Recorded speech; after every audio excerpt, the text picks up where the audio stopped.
Finally மெஃபிஸ்டோவை நம்ம எம்சியூல பார்த்தாச்சு.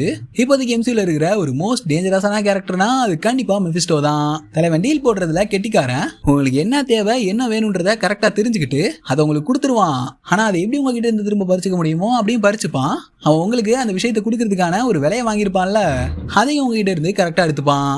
பயங்கர தந்திரக்காரங்க. சீரியஸ்லயே நீங்க பாத்துருப்பீங்க. நம்ம ரீரி நீ யாரு டோர்மாமோவா அப்படின்னு கேட்க, டோர்மாமோவா அவன்லாம் எனக்கு ஒரு ஆளே கிடையாதுன்ற மாதிரி நம்ம மெஃபிஸ்டோ பயங்கர கெத்தா சொல்லியிருப்பான். என்ன ப்ரோ சொல்ற, அப்ப மெஃபிஸ்டோ அவ்வளவு பெரிய ஆளான்னு கேட்டீங்கன்னா ஆமாங்க. லைட்டா நீங்க காமிக்கோட பக்கத்தை புரட்டி பாத்தீங்கன்னா அனதர் எல்லாம சேர்ந்த ஒரு இமார்டல் ஒரு பயங்கரமான டெவில்ங்க.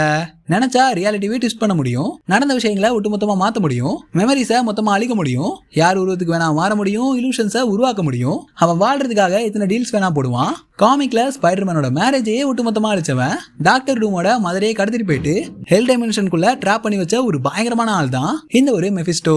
இப்ப இந்த மெஃபிஸ்டோ எம்சியூக்குள்ள வந்துட்டு என்னென்ன பண்ண போறானு நினைச்சாதான் பயமா இருக்கு. மெஃபிஸ்டோவை பத்தின உங்களோட தாட்ஸ் என்ன அப்படின்றத மறக்காம கீழே கமெண்ட்ல சொல்லுங்க.